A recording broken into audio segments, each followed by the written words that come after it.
আমি এটা আগেও বলেছি, এখনো বলতেছি। আমি একজন হিজবুত তওহিদের সদস্য হিসেবে মাঠ পর্যায় থেকে শুরু করি ঊর্ধ্বতম বিভিন্ন কর্মকর্তাদের সাথে, বিভিন্ন আইনজীবীদের সাথে, বিভিন্ন ডাক্তারের সাথে, বিভিন্ন সাংবাদিকদের সাথে, বিভিন্ন রাজনৈতিক নেতৃবৃন্দের সাথে, বিভিন্ন আলেমোলার সাথে আমি কিন্তু কাজ করেছি।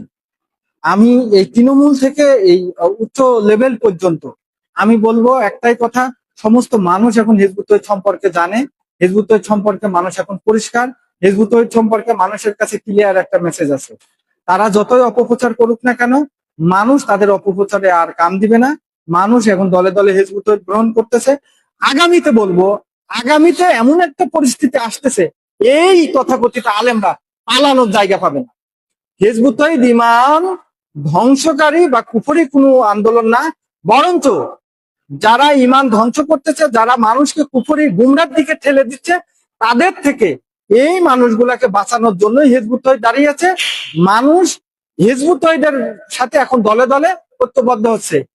এই এত অপপ্রচারের ফলে আরো বেশি মানুষ ঐক্যবদ্ধ হচ্ছে। আপনারা দেখলেই, আমাদের যে সমস্ত কার্যক্রম চলছে আপনারা দেখলেই সেটা দেখতে পাবেন যে কিভাবে মানুষ এখন হিজবুত তওহীদে যোগ দিচ্ছে।